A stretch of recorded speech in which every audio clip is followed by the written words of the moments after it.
Nah, Karyo, tadi kan Karyo bilang katanya banyak-banyak membaca nih ya. Tapi aku baca di berita-berita dimanapun itu, Karyo itu mendapat inspirasi menulis itu dari game dan juga dari menonton film. Nah, itu gimana tuh Karyo? Iya, aku juga suka nonton film dan itu hobi yang lain. Tapi bukan berarti gue nggak baca loh.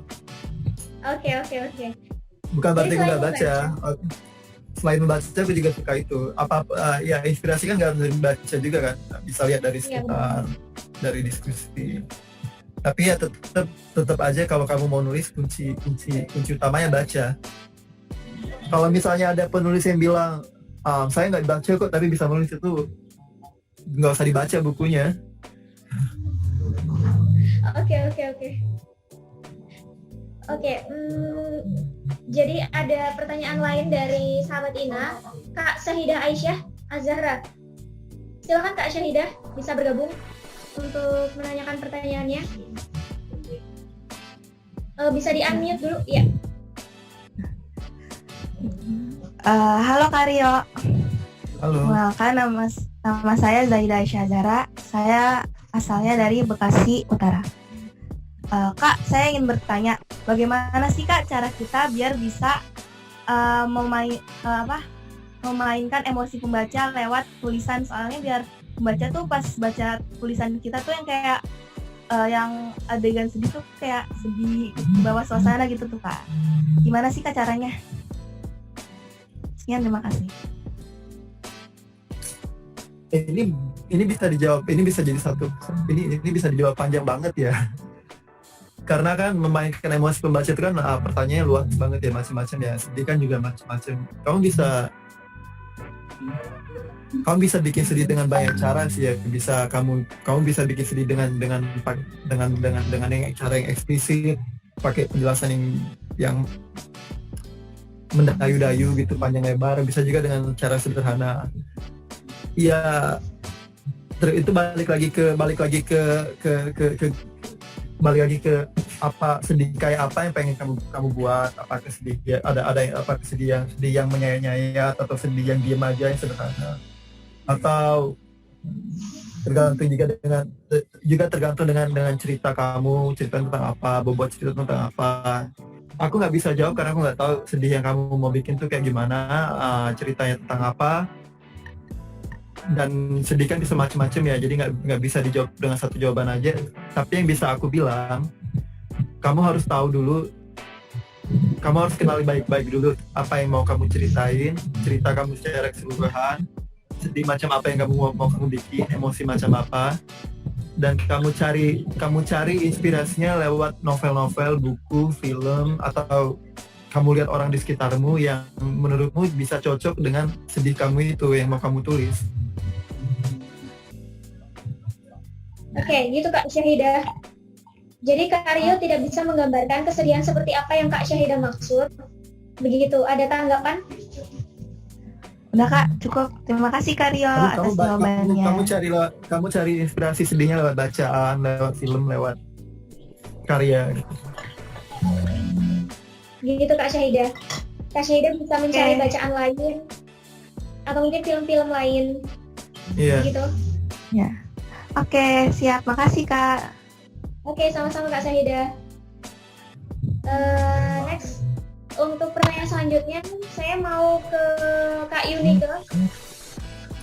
Kak Yunike Erla Lestari.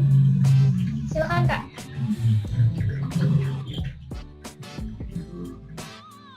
Iya Kak.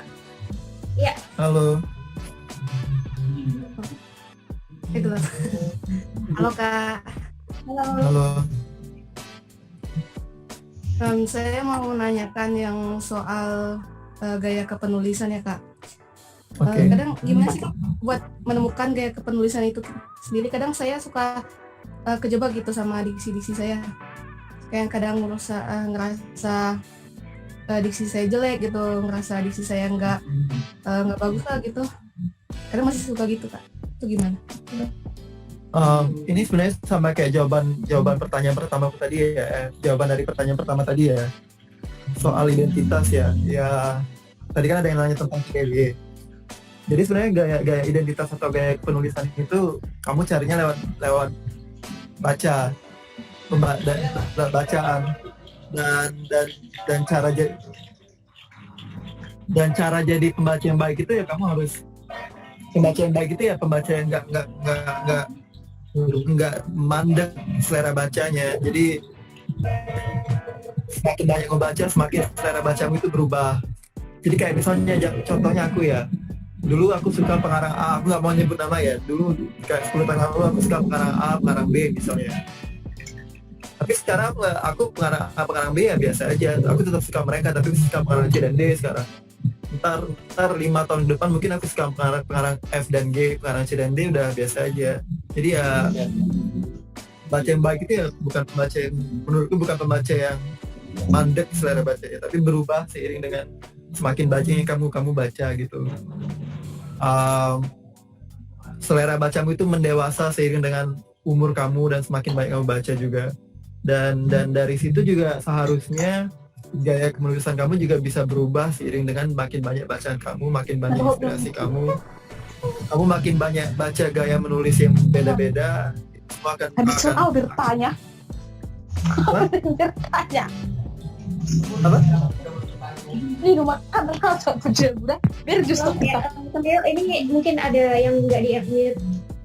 Oh iya. Oke, silahkan Karya, bisa dilanjutkan. Jadi ya balik lagi ke kamu, jangan cuma mandek di satu, jangan cuma inspirasi nuliskan tuh jangan cuma satu orang, satu penulis saja. Pengarang-pengarang yang top terkenal, yang diakui, yang dipuji-puji itu mereka nggak cuma punya satu sumber inspirasi penulis saja, mereka punya banyak nama yang mereka gemari, mereka nyontek banyak dari banyak penulis. Mau ditanya lagi? Mungkin. Udah Kak, cukup. Makasih Kak. Oke, sama-sama Kak Nike. Kita jadi tadi jawaban dari Karyo tentang pertanyaan Kak Nike itu lagi-lagi tentang membaca. Kita harus membaca banyak referensi, membaca banyak sumber agar kita tidak terpatok hanya kepada satu sumber saja. Begitu Kak Yunike ya. Masalah dari penulis pemula itu, penulis yang benar baru memulai nulis ya, yang baru awal-awal nulis itu ya mereka cuma demennya satu pengarang, udah demen itu aja yang diulang-ulang gaya nulisnya. Iya, betul. Kebanyakan penulis pemula begitu. Oke, saya mau coba Kak Adenar Dirham. Halo, Kak Dirham sudah join? Iya, Kak Dirham silakan bisa ditanyakan pertanyaannya kepada Kak Aryo Johan. Halo Kak Dirham.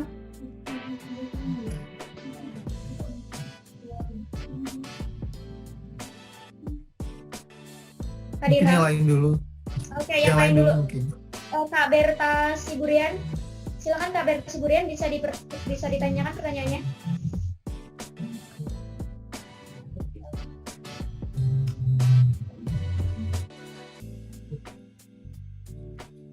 Iya, halo Kak Berta Siburian. Halo Kak, halo Bang. Halo. Iya, halo. Silakan pertanyaannya. Saya cuma ingin bertanya. Saya kan baru ingin mulai menulis, tapi saya benar-benar tidak bisa menulis ketika inspirasi itu benar-benar tidak ada. Saya sering membaca novel-novel, tapi saya tidak tertarik. Bukan tidak tertarik sih, lebih tepatnya saya tidak tahu pengarangnya, tapi saya suka membaca. Ketika saya ingin menulis, saya tidak tahu apa yang harus saya tulis. Nah, untuk mengatasi hal tersebut, ketika saya ingin memulai menulis, inspirasi yang sudah saya pikirkan semula tiba-tiba hilang ketika saat menulis. Dari Abang tuh bisa nggak ngasih tips-tipsnya supaya saya dapat mengembangkan inspirasi saya? Punya inspirasi buat menulis, pikir ini masalah setiap penulis ya, mau yang muda, tua, atau yang udah senior sekalipun. Kalau aku sih ngelihatnya ya, kalau lagi nggak ada inspirasi atau ada inspirasi tapi jelek inspirasinya menurutku, kadang-kadang aku ada ide tapi idenya jelek, jadi kebuang aja idenya. Ya itu artinya kamu mesti istirahat dulu dari menulis, dan kamu baca, cari menikmati karya seni yang lain, apa lukisan, mungkin musik gitu atau apa, atau datang ke kuliah, lama-lama kan terpantik juga ntar inspirasi baru. Ya itu kayak penyegaran kepalamu gitu lah. Jadi kayak kamu, ini pengalamanku ya, kalau misalnya kamu udah terlalu banyak nulis dan terlalu sering nulis, terus kepalamu jadi gitu sama ide, misalnya ya di stop nulis sebulan, 2 bulan, 3 bulan, buat nyegarin dan banyak-banyak baca, mungkin balik lagi nanti inspirasinya. Soal inspirasi yang atau lupa itu ya, aku biasanya ada ide, kalau ada ide aku tulis di buku kecil. Walaupun itu ide jelek, tetap tulis di buku kecil, siapa tahu ntar bisa dipakai di. Jadi ide apa aja ditulis aja di buku kecil. Kadang-kadang idenya nggak kepake sama sekali, nggak apa-apa. Gitu ya Kak Berta Siburian, jawaban dari Kak Rio Johan. Apakah ada respons? Silakan Kak Berta. Nggak ada Kak, makasih ya Bang. Sama-sama. Oke, sama-sama Kak Berta. Yang lain suara saya. Ini yang lain pertanyaannya silakan bisa disampaikan. Kak Irsyad Hambali, mungkin. Halo Kak Irsyad. Halo. Iya halo Kak Irsyad, silakan. Halo. Pertanyaannya bisa ditanyakan kepada Kak Rio Johan yang telah disampaikan di Instagram. Saya mau tanya ya Kak ya, Ya. gimana sih proses kayak Johan dalam prosa? Proses kreatifnya nggak ada yang spesial amat sih. Biasanya ada idenya aku matangkan dulu. Jadi aku biasanya kalau ada ide nggak langsung ku tulis hari itu juga, detik itu juga langsung tulis enggak. Jadi biasanya ada ide itu aku matangkan dulu. Biasanya kan idenya itu kan biasanya ide yang muncul itu bisa 3 macam. Ada 3 jenis. Kadang-kadang yang muncul itu cuma awal cerita, kadang-kadang akhir cerita, kadang-kadang cuma inti cerita. Jadi ya dimatakan dulu. Jadi kalau misalnya datang cuma awal cerita, ya aku pendam sampai sehari, 2 hari, 3 hari, 5 hari, kadang-kadang sebulan, kadang-kadang lebih. Dari awal cerita ini harus gimana ntar akhir ceritanya, gimana inti ceritanya, gimana apa yang terjadi gitu loh di antara awal dan akhir itu. Dan setelah kalau udah benar-benar dirasa matang gitu, 3 poinnya itu udah dirasa matang, baru kutulis. Setelah, kalau udah nulis ya, kalau perlu riset dilakukan antara sebelum menulis dan ketika menulis. Setelah itu ya diedit ceritanya, editnya ya biasanya aku kasih jarak dari selesainya menulis.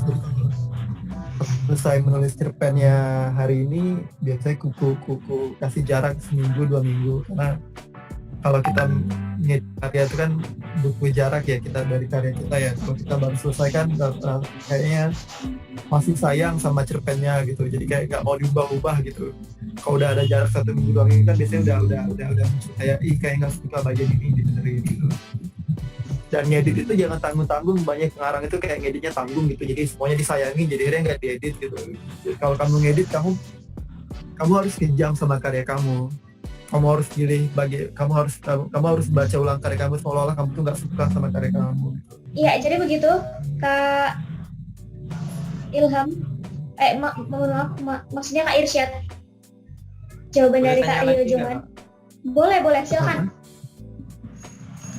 Saya kan suka dengan cerpen Kak Rio yang judulnya Suara Asmaguna itu. Iya. Itu dapat ide cerpennya itu dari mana Kak? Ya, idenya unik sih sebenarnya. Proses dapat idenya itu, proses dapat ide awalnya itu dapatnya dari film yang aku tonton. Filmnya agak aneh sih, film Yunani, judulnya Dogtooth, film Yunani tahun 2009. Dan filmnya itu tentang keluarga Yunani yang tinggalnya terisolasi gitu. Jadi mereka mengisolasi diri dari dunia luar, dan mereka ayahnya ini nganggap kalau dunia luar itu penuh dosa. Jadi satu keluarga ini nggak boleh keluar, tercemar dosa dari luar. Dan ini mempengaruhi bahasa mereka. Jadi ada satu bagian dari film itu yang orang-orang itu pakai bahasa yang lain gitu dari bahasa yang dipakai di dunia luar. misalnya kalau di dunia luar kan telinga itu telinga ya, ini telinga. Buat mereka telinga itu kayak makan gitu, jadi mereka ngomong makan tuh telinga gitu. Jadi bukan bibir tapi jalan kaki mungkin. Dan dari ide kayak ngotak-ngatik bahasa ini muncul ide aksara Mananuna. Akhirnya ide itu kait-kait setelah aku pendam beberapa hari, ide itu aku kait-kaitkan sama cerita Menara Babel gitu.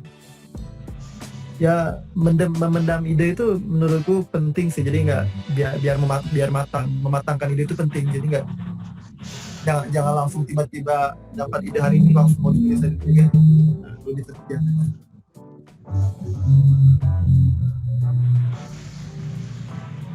Halo Kak Irsyad. Ya, Ya, itu tadi jawaban dari Kak Rio. Ya. Ada pertanyaan lagi? mungkin cukup Kak. Oke, terima Oke. kasih Kak Irsyad semuanya. Kak Adenar Dirham. Halo, Kak Adenar Dirham, bisa dengar suara kita?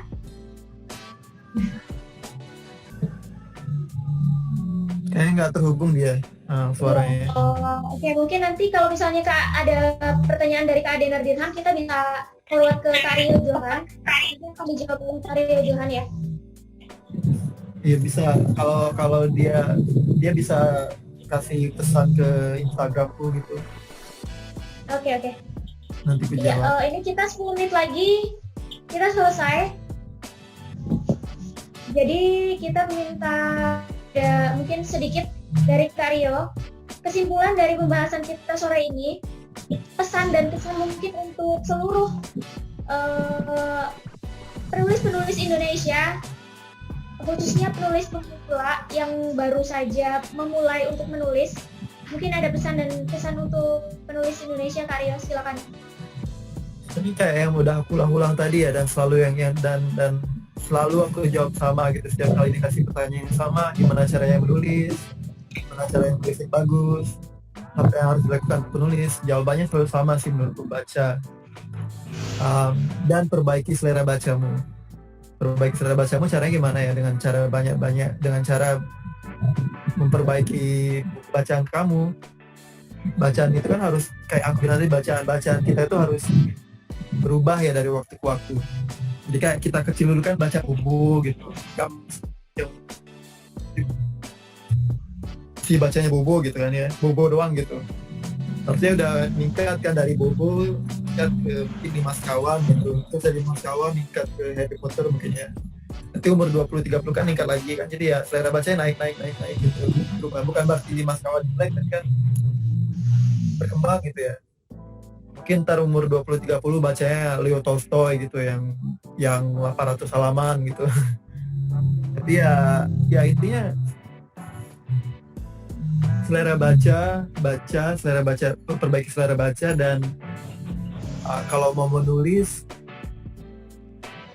jangan gimana ya, cari identitasmu lah pokoknya kalau kamu menulis. Yang penting itu cari identitas lewat selera bacamu. Jadi jangan soalnya jangan yang penting terbit, yang penting dimuat di media, yang penting ini enggak, tapi identitas penulis itu penting juga. Jadi banyak penulis muda misalnya yang bang ngejar dimuat di koran, jadi mereka tiap minggu ngirim koran, semua koran dikirimin, tapi akhirnya nggak punya identitas karena tulisannya sama semua sama pengarang yang lain, nggak ada bedanya. Karena yang dikejar cuma nulis dan dimuat, tapi bukan identitas, originalitas, dan identitas diri lah dalam menulis. Itu aja sih. Oke. Ya, Terima kasih, itu Kak Rio. karya, Jadi selera baca dan identitas. Oke. Jadi selain kita harus membaca banyak-banyak referensi, melakukan riset, dan juga mencari identitas dari kepenulisan kita, gitu. Jadi kita juga harus mencari referensi, nggak cuma satu sumber aja gitu ya, Kak Rio ya. Iya. Itu yang harus dilakukan penulis muda. Jadi jangan, dan banyak penulis muda termasuk aku dulu. biasanya cuma terpaku di satu pengarang itu aja awal. Dan itu salah. Oke, terima kasih Karyo atas sharing sessionnya hari ini. Terima kasih juga telah membagikan tips dan trik dari Karyo. Semoga kita bisa bertemu lagi di lain kesempatan. Dan sukses selalu Karyo. Terima kasih, sama-sama. Sukses juga ya semuanya. Ya, amin. Dan pesan dan kesan untuk inspirasi pena nih Karyo terakhir. Sama sih. Semoga semakin banyak melahirkan penulis muda gitu yang selain rajin menulis juga rajin membaca gitu. Amin. Semoga makin mencerahkan sastra Indonesia. Amin. Oke, terima kasih Karyo atas waktunya. Dan terima kasih juga untuk seluruh sahabat Ina yang bergabung di video ini. Semoga kita bisa bertemu lagi di lain kesempatan. Dan seperti pesan Karyo tadi, jangan lupa membaca dan jangan lupa mencari banyak-banyak referensi. Begitu kita akhiri konferensi call pada sore ini. Have a good day Karyo. Terima kasih. Oke, terima kasih juga untuk seluruh sahabat Ina yang telah bergabung. Selamat sore. Sore. Eh,